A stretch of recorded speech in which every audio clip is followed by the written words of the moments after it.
Hi again, everybody. This video is sponsored by Contribution from Anonymous, and here's her story. Hi, Ollie. You had a video a few months back about narcissism in the biker culture, but really didn't go into too much detail about what you thought about them because the video question was really pertaining to a woman's husband and children, not her core family, who were bikers. I'd really like to hear more what you think about bikers. My ex was a biker, as in involved in the one percenter lifestyle.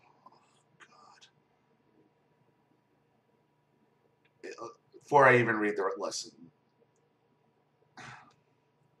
I hate bikers. I hate biker culture. I don't hate everybody who rides a motorcycle. If you're in a bike club, that's one thing. I'm talking about these biker gangs that, oh, they're so full of shit. They're so full of shit, and they're such fucking dirtbags. And it's just another cult. It's like another religious cult where the cult is, riding around, being loud and obnoxious, okay, selling methamphetamine, okay, and bullying people in groups. One on one, they're a bunch of fucking pussies, okay, but you get these guys in a fucking group, all of a sudden, they're all a bunch of goddamn tough guys. Not every biker. Talking about these one percenter biker gangs, ride or die and all this bullshit. He conned me from the very beginning, and me being more of a Cindy Lou Who type, believed up until the breakup that every soul is redeemable. He really had me fooled into believing that he loved me, that he cared for me, and that I was important in his and special in his life. No, like these guys in these, they pass their women around like currency. That's all it is. Everybody is a fucking pawn and they're playing a game. But, deep down, at their core, they're a bunch of goddamn losers. They're a bunch of goddamn losers. Because if you go back in their past, okay, and look them up in school and in high school, they were the biggest fucking losers in high school.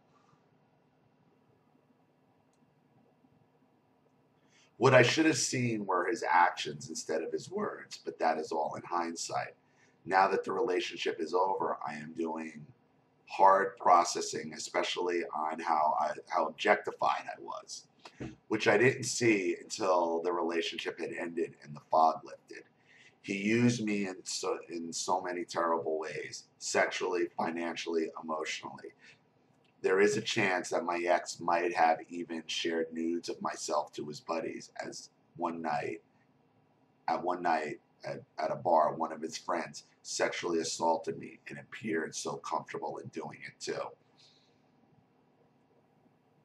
Or maybe my ex set the whole thing up. My ex had me jumping through every hoop imaginable to please him, to take care of him, make him feel like a man.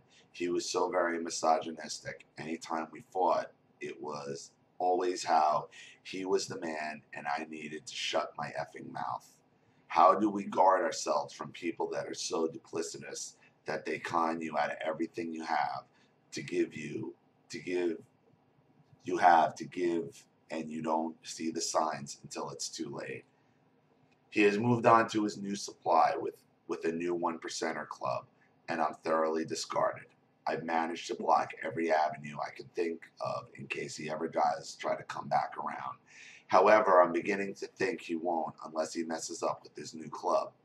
I've even begun to question if he's hiding homosexual tendencies because of how much he loves his brother and because his brothers, and because I've seen him behave as if nothing is more valuable than his biker friends, including money, sex, and family. What do you think about the biker breeding ground as it pertains to narcissism? Thank you for your videos, Ollie. Keep them coming. You're a champion for many of us and are opening the door for a lot of people to find healing. And I've said it before, the biker group is a breeding ground for narcissism because it looks for people it caters to narcissistic personalities, people with egos, people with godlike complexes, people that I can do no wrong. I'm right even when I'm wrong. You have to be subservient to me. All of it. And it's bullshit. And they all sit in these 1%er clubs enabling their bullshit. And they ride around on their fucking faggoty motorcycles, making a lot of noise, intimidating people. It's bullshit. They're bullshit. It is stereotypical narcissism. They trade their women around. They're basically, closeted homosexuals anyway, a lot of them. You're right. Because in narcissism, it's about the thrill, not so much even about the sex. It's about the deviance, not about the sex. It's about using and abusing and being godlike. Driving around looking like a fucking dirtbag, okay? Not because your hair is long and you got dirty, ratty, dirty clothes, loud, obnoxious motorcycles. I mean, what says notice me more? Notice me more than riding around with 30 other douchebags, okay, in their 30s and 40s with big fat beer guts selling methamphetamines. Yeah, nobody can stop me. That's narcissism. That's narcissism. That's what it is. And I've never liked the biker culture. I'm not into motorcycles. And I'm not saying it's everyone who rides a motorcycle. No, I'm not even saying it's everybody who's in a motorcycle club. A motorcycle club is fine. The veterans, these guys who go around and blockade funerals from protesters trying to protest dead soldiers. Okay, there are plenty of decent biker gangs, okay, who look like who look like the other ones. Okay, I'm saying it's those guys. It's those guys with the stupid fucking patches on their backs. Okay, like everything is about this patch of my brother's. Oh, bullshit. Oh, bullshit. Because when the DEA does finally swoop in, okay, on their drug trafficking, they all fucking roll on each other immediately, just like all narcissists do. It's a bunch of bullshit. It's a bunch of bullshit. The question you should be asking yourself, though, okay, you're starting your story with this guy. The question is, what in the past led you to be susceptible to this?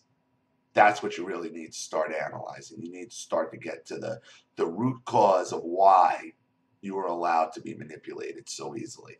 And that's something that's not that you don't address in this, because this is your start.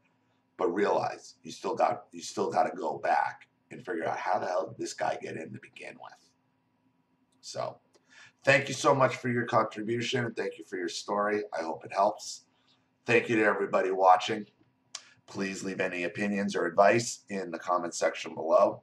And again, if you want your story read on the channel, you have a narcissist you'd like to expose, or a topic you'd like me to cover, you know what to do with the PayPal and my email links in the description box. I'll have the video right back to you.